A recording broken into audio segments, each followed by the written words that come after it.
안녕하세요, 친구들. 오늘 하루 즐겁게 잘 지냈나요? 해니의 동화나라. 오늘은 우리 친구들이 잠들기 전에 들으면 좋은 세계 전래동화를 들려줄 거예요. 전래동화란 예로부터 전해져 내려온 신화나 전설에서 발전해서 이루어진 어린아이들을 위한 이야기를 말하는데요. 오늘은 세계 곳곳에 전래동화를 들려줄 거예요.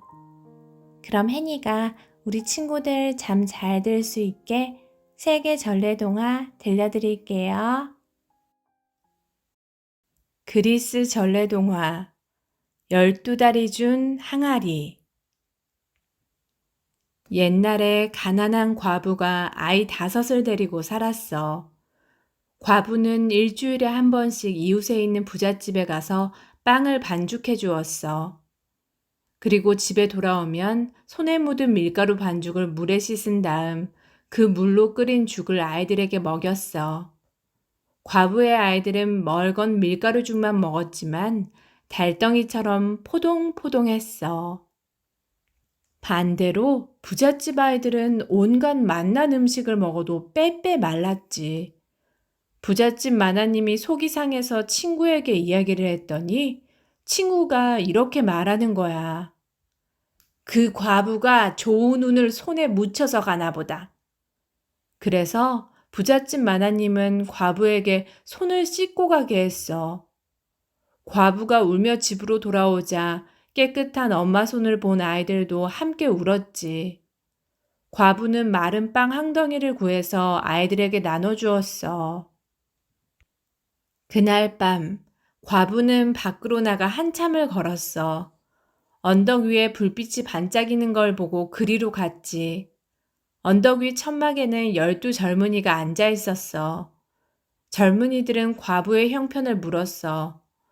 과부는 가난한 형편을 솔직하게 말했어. 과부가 저녁도 못 먹은 걸 알자 젊은이들은 음식을 가져다 주었어. 과부는 음식을 먹으며 이런저런 이야기를 나누었어. 그러다가 풀잎과 꽃을 든 새 젊은이가 물었어. 아주머니, 1년 12달을 어떻게 지내세요? 3월, 4월, 5월을 어떻게 생각하세요? 우리는 3달 동안 잘 지낸다네. 산과 들은 푸르러지고 땅에는 꽃들이 피어나지. 밭에 새싹이 돋으면 농부들은 곡식을 넣을 창고를 준비한다네. 밀 이삭을 든 새 젊은이가 물었어. 그럼 6월, 7월, 8월은 어떻게 생각하세요? 우리는 3달에 대해 불만이 없다네. 찌는 더위가 계속되면 들판의 곡식과 과일이 익어가거든. 이번에는 포도를 든 새 젊은이가 물었어. 9월, 10월, 11월은 어떠세요? 3달 동안 사람들은 포도를 따서 술을 담근다네. 이 3달은 곧 겨울이 올 것을 우리에게 알려주니까 사람들은 추운 겨울을 대비해서 나무와 석탄 그리고 두꺼운 옷도 장만하지. 털옷 입은 새 젊은이가 물었어. 그럼 12월, 1월, 2월은 어떠세요? 우리는 이 3달을 사랑한다네. 추운 3달 동안 쉬면서 여름 동안의 피곤을 말끔히 씻을 수 있거든.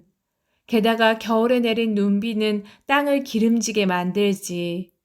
1년 모든 달들이 다 귀중하고 각자 맡은 일을 잘하고 있어. 젊은이 하나가 밖으로 나가더니 뚜껑 덮인 항아리를 하나 들고 왔어. 아주머니, 이 항아리를 갖고 가세요. 아이들을 먹여 살릴 수 있을 거예요.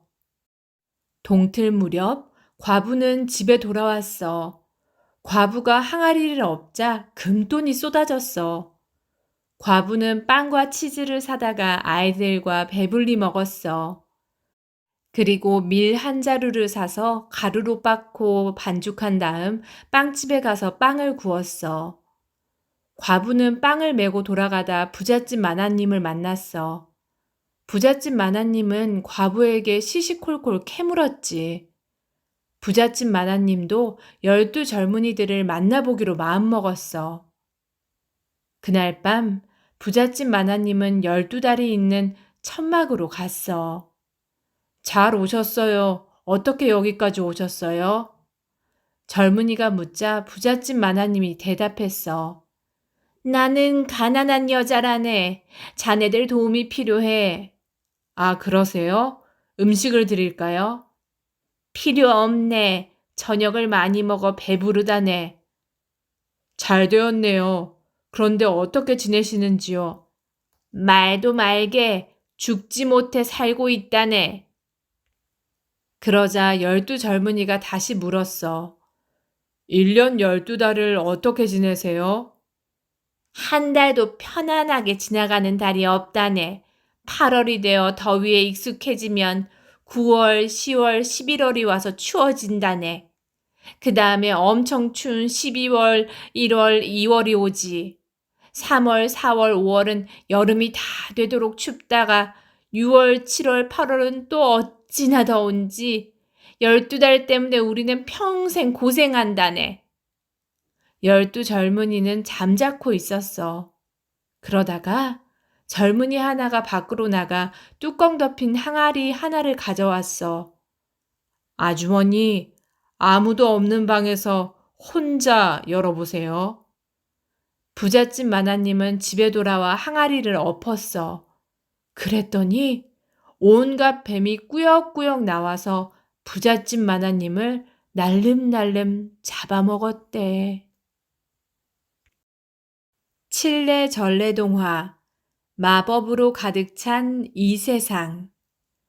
옛날에 아르뚜로란 남자아이가 있었는데 아버지하고 둘이서 살았어.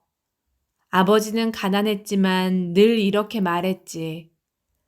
이 세상은 마법으로 가득 차 있단다. 눈을 크게 뜨고 그걸 찾아보렴.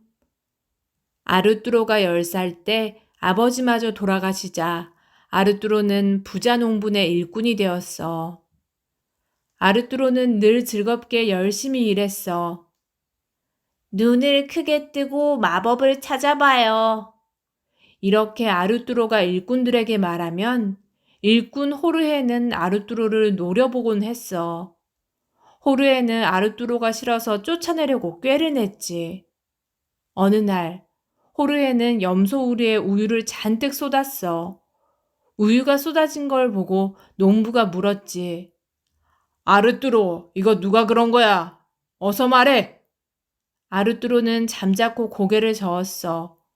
얼른 말하지 않으면 널 쫓아낼 거야. 하지만 아르뚜로는 아무 말도 하지 않았어. 농부는 화가 나서 아르뚜로를 쫓아냈지. 이제 아르뚜로는 할 일이 없어졌어. 그래서 세상의 마법을 찾아 떠나기로 했어. 어느 날 밤 꿈에 어떤 할머니가 나타나 말했어. 아르뚜로, 난 너의 행운이란다. 낯선 사람이 이상한 부탁을 해도 꼭 들어주렴. 잠에서 깬 아르뚜로는 싱긋 웃었어. 그게 바로 자기가 찾던 마법일 테니까. 다음 날 아르뚜로가 길을 가는데 말소리가 들렸어. 여보세요. 아내가 막 아기를 낳았어요. 당신이 대부가 되어 주시겠어요? 참 이상한 부탁이었지만 어젯밤 꿈이 떠올랐어. 아르뚜로는 아기 아빠의 오두막까지 가서 갓 태어난 아기의 대부가 되었지. 그날 밤 아기 아빠는 꿈 이야기를 했어. 꿈에 사막을 걷다가 실뭉치를 발견했어요. 실뭉치를 어깨 뒤로 던진 다음 그 뒤를 따라갔더니 정령이 나타나서 엄청난 돈을 주었지요. 세상은 마법으로 가득 차 있어요. 그렇게 해봐요. 아르뚜로가 말하자 아기 아빠는 웃으며 말했어. 그건 그냥 꿈일 뿐이에요. 아르뚜로는 꿈 이야기가 계속 생각났어. 그래서 사막에 갔더니 정말 실뭉치가 있는 거야. 실뭉치를 어깨 뒤로 던진 다음 그 뒤를 따라갔더니 사막 한가운데 정령이 있었어. 아르뚜로가 정령에게 말했어. 한 남자의 꿈이 나를 여기까지 오게 했어요. 그 남자에게 줄 돈을 내게 줄 수 있나요? 정령은 아르뚜로를 어느 동굴로 데려갔어. 그리고 엄청나게 많은 금돈을 주었지. 아르뚜로는 금돈을 잔뜩 갖고 아기 아빠를 찾아갔어. 이건 당신 재산이에요. 당신의 꿈 덕분이죠.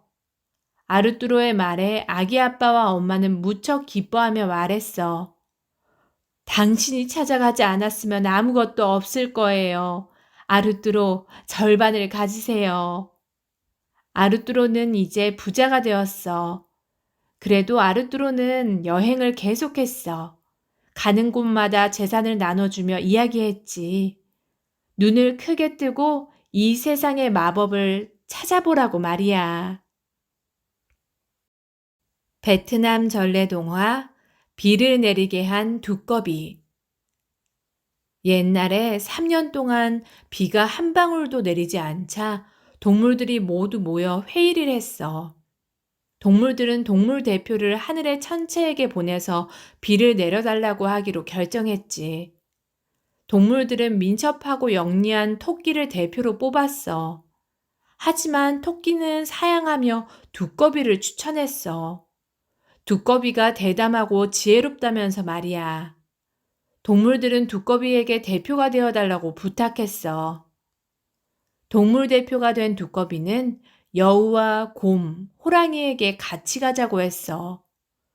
여우와 곰은 그러기로 했지만 호랑이는 아니었어. 작은 두꺼비를 어찌 믿고 함께 하겠어.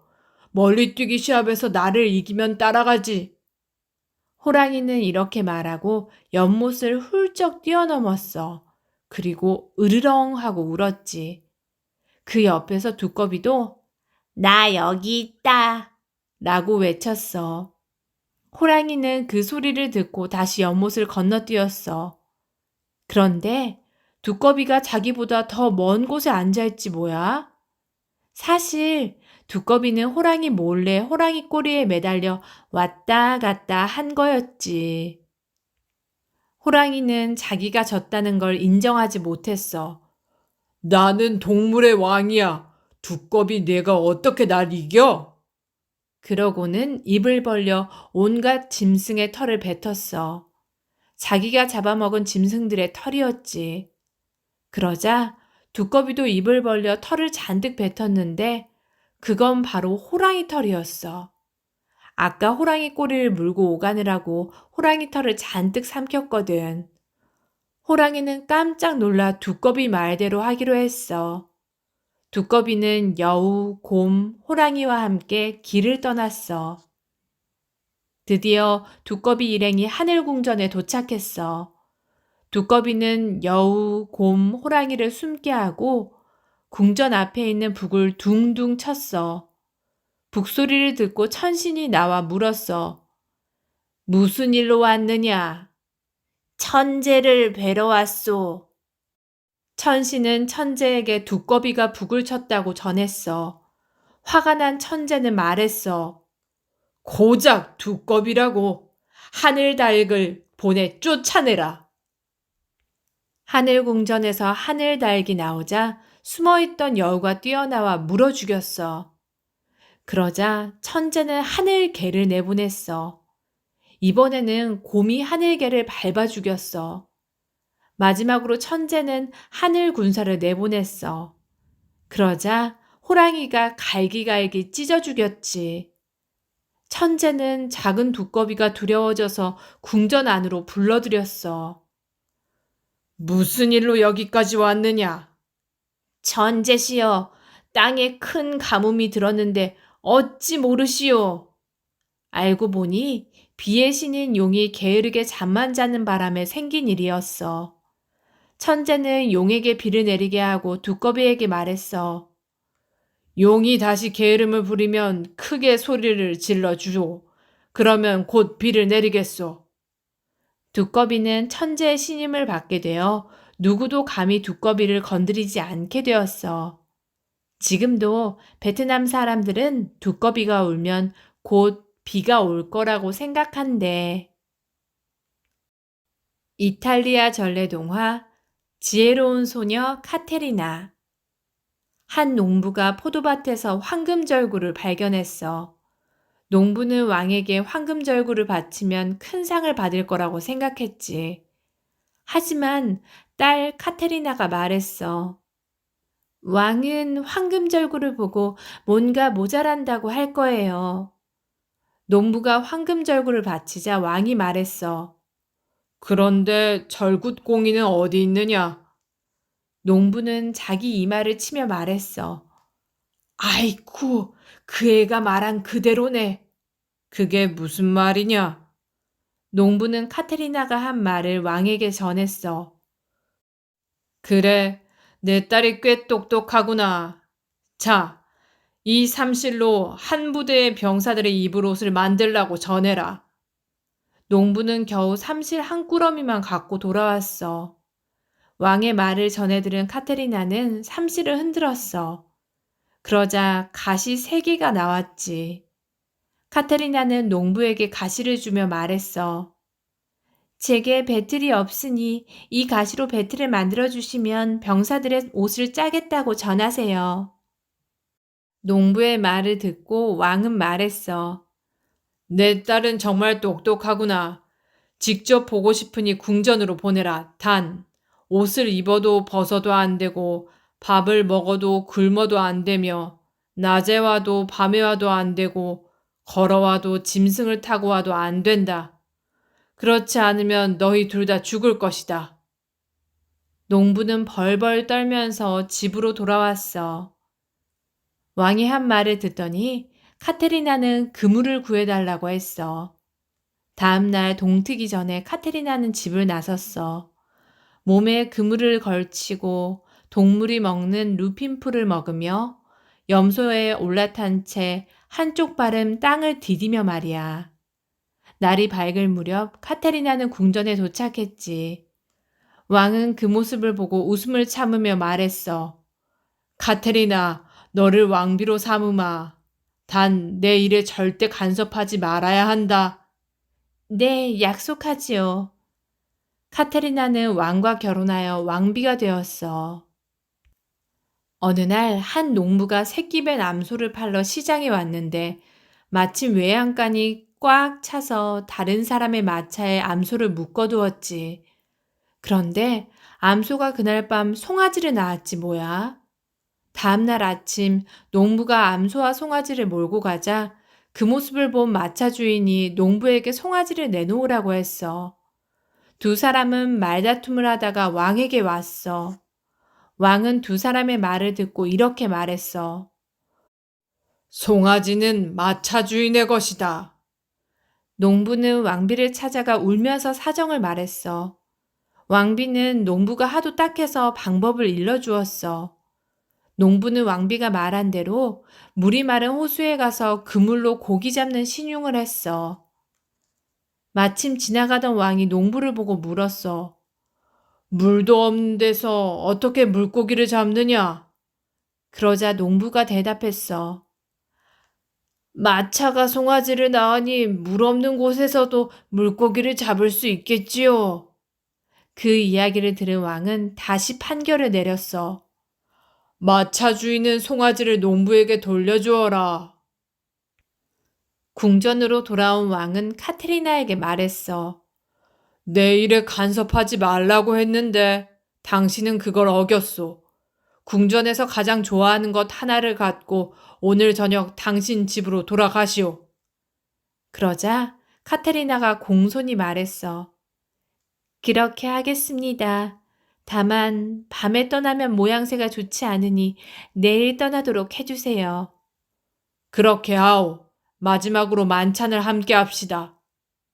카테리나는 온갖 음식과 포도주로 저녁을 차렸어. 왕은 배불리 먹고 잠이 들었지. 카테리나는 잠이 든 왕을 소파에 뉘었어. 그러고는 농부의 집까지 옮기게 했어. 다음 날 아침 왕은 잠에서 깨어 물었어. 카테리나, 도대체 여기가 어디요? 당신은 제가 가장 좋아하는 것 하나를 갖고 집으로 돌아가라고 하셨지요. 그래서 당신을 모시고 왔습니다. 왕은 크게 웃으며 마음을 풀었어. 그 뒤로 왕은 늘 왕비와 함께 판결을 내렸대. 카리브해 전래동화. 달을 만지고 싶은 임금님. 옛날에 아주 고집센 임금님이 살았어. 한 번 명령을 내리면 뭐든지 그대로 따라야 했어. 어느 날 밤 임금님은 창밖을 내다보다가 둥근 달이 두둥실 떠 있는 걸 보았어. 임금님은 손을 뻗어 달을 만져보고 싶었지. 하지만 달에 손이 닿을 방법이 없었어. 임금님은 그 뒤로 줄곧 달 생각뿐이었어. 그러다 좋은 방법이 떠올랐어. 바로 달까지 닿게 높은 탑을 쌓는 거였지. 임금님은 왕실 목수를 불러 말했어. 달을 만질 수 있게 아주 높은 탑을 쌓아라. 달까지 탑을 쌓는다고요? 그건 말도 안 돼요. 내 왕국에는 안 된다는 말이 없다. 목수는 궁리 끝에 방법을 생각해냈어. 임금님, 나무 궤를 쌓아 탑을 만들어 보겠습니다. 임금님은 온 나라에 있는 나무 궤를 모두 가져오라고 명령했어. 목수와 조수는 모인 나무 궤를 모조리 쌓아 높은 탑을 만들었지. 탑은 무척 높았지만 구름까지도 닿지 못했어. 임금님은 궤를 더 만들라고 했어. 그래서 온 나라에 있는 널빤지를 죄다 모아 궤를 만들었어. 궤를 죄다 쌓자 탑은 겨우 구름에 닿았어. 궤를 만들 널빤지를 더 가져와라! 임금님이 소리쳤지만 널빤지는 하나도 없었어. 여봐라, 나무를 모두 베어 궤를 만들어라. 나무를 모두 베라니요? 임금님, 그건 말도 안 돼요. 내 왕국에는 안 된다는 말이 없다. 목수와 조수는 나무를 모두 베어서 궤를 만들어 탑을 쌓았어. 이제 탑은 구름 위로 치솟았지.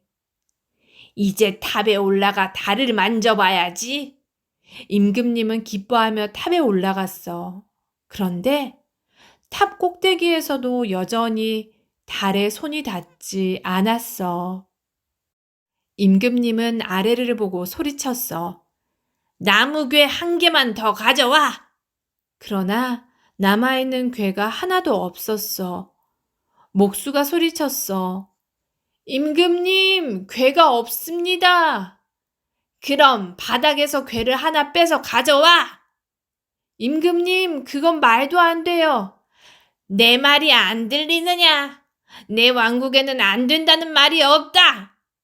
목수와 조수는 탑 아래에서 괴를 하나 빼냈어. 그러자 와르르르 쿵! 탑이 무너지고 말았어. 임금님도 떨어져서 그만 죽고 말았대. 인도 전래동화 라마와 마왕. 옛날에 라마라는 왕자가 살았단다. 라마는 왕이 사랑하는 아들인데다가 아름다운 아내 시타가 있었고 형제인 락슈미나 왕자와 둘도 없는 친구였지. 모두가 라마를 사랑했지만 새 왕비는 라마를 미워했어. 하루는 새 왕비가 왕에게 말했어. 예전에 제가 당신을 구해드렸을 때 어떤 소원이든지 들어주겠다고 하셨죠? 라마를 14년 동안 숲으로 보내주세요. 새 왕비가 말한 숲은 그냥 숲이 아니었어. 온갖 악마들이 들끓는 곳이었지. 왕은 괴로웠지만 하는 수 없이 라마를 숲으로 보냈어. 라마는 시타, 락슈미나와 함께 숲으로 갔단다. 악마들이 라마 일행에게 싸움을 걸어왔어. 라마와 락슈미나는 수천이나 되는 악마들을 물리쳤어. 그리고 숲에다 집을 짓고 동물들과 사이좋게 살았어. 과일을 먹으면서 말이지. 한편 저 멀리 랑카 섬에는 머리가 10개나 달린 악마의 왕 라바나가 살고 있었어. 라바나는 아주 포악하고 나쁜 꾀가 많았지.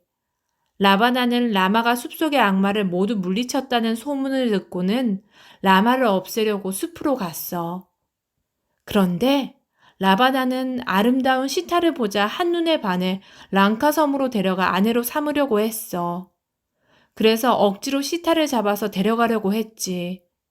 새의 왕 라타유가 라바나를 막으려고 싸웠지만 도리어 라바나에게 크게 다쳤어. 시타가 사라진 것을 알고 라마와 락슈미나는 깜짝 놀랐어.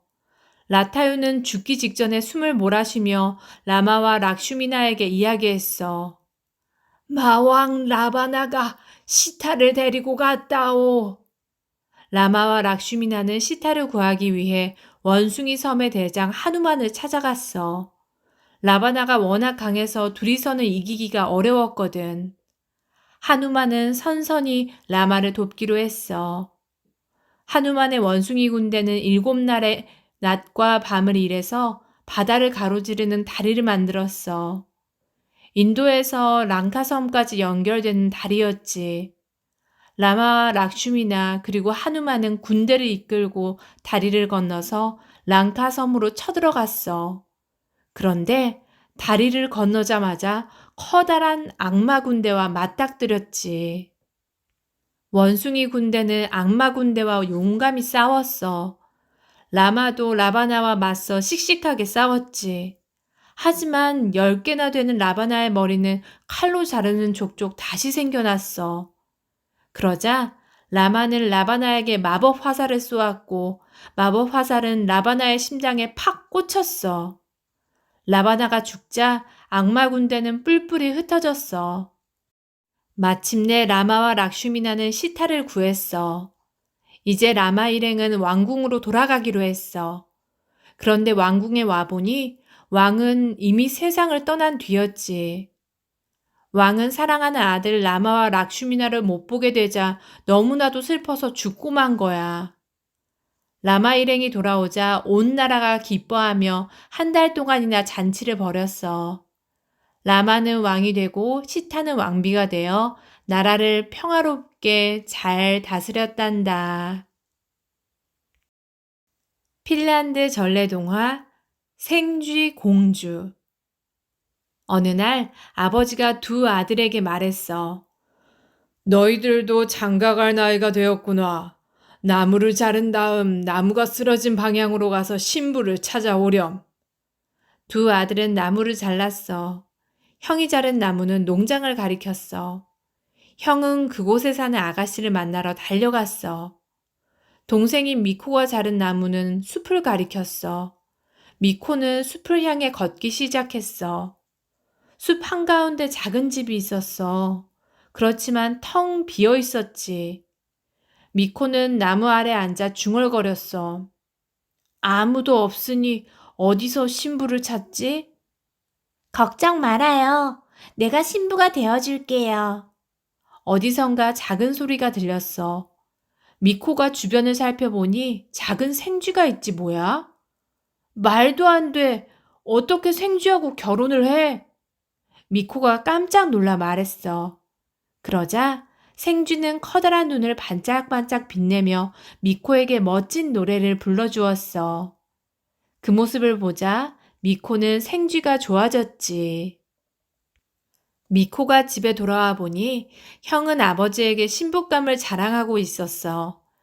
미코도 아버지에게 신부감을 찾았다고 했지만 신부감이 생쥐라는 것은 말하지 못했어. 아버지가 말했어. 얘들아, 신부감들을 시험해 봐야겠다.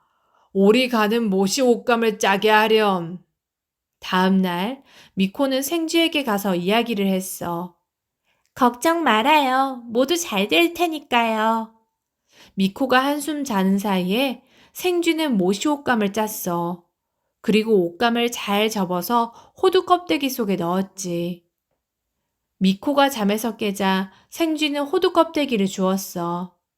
내가 짠 옷감이에요. 갖고 가세요. 미코는 호두 껍데기를 갖고 집으로 돌아왔어. 형도 옷감을 가져와서 아버지에게 자랑하고 있었지. 미코가 호두 껍데기를 열고 모시 옷감을 꺼내자 곱고 아름다운 옷감이 끝없이 나왔어. 허허, 미코, 내 신부감은 옷감을 잘 짜는구나. 이런 며느리를 맞이하다니 참 기쁘구나. 아버지는 기뻐하며 말했어. 다음 날 아침, 미코는 생쥐를 찾아가서 말했어. 오늘이 우리 결혼식 날이란다. 작은 생쥐는 쥐 4마리가 끄는 마차에 올라탔어. 미코와 생쥐가 집에 다다르자 모두들 놀라 말했어. 이런, 미코의 신부가 생쥐네. 어떻게 생쥐랑 결혼할 수가 있지? 형은 이 모습을 보고 화가 나서 생쥐가 탄 마차를 강에 던져버렸어. 어, 내 신부를 죽이다니. 난 생쥐 없이 살 수 없어. 미코가 눈물을 흘리며 말했어. 바로 그때 말 4마리가 끄는 마차가 강에서 올라왔어. 마차에는 아름다운 공주가 타고 있었지. 미코, 마녀의 저주 때문에 난 생쥐가 되었어요. 사랑하는 이의 형제가 날 미워해야만 저주가 풀릴 수 있었죠. 미코의 신부가 생쥐가 아니라서 모두들 기뻐했어. 그래, 미코는 세상에서 가장 행복한 남자였단다. 미코는 공주와 결혼해서 행복하게 살았대. 해니의 동화나라. 오늘은 세계 전래동화 7가지를 들려주었어요. 어땠나요, 친구들? 이야기 하나하나가 우리 친구들의 마음에 쏙 들었기를 바랍니다. 그럼 오늘 하루도 알찬 하루였길 바라며 우리 친구들 잘 자요. 좋은 꿈 꾸어요. 안녕.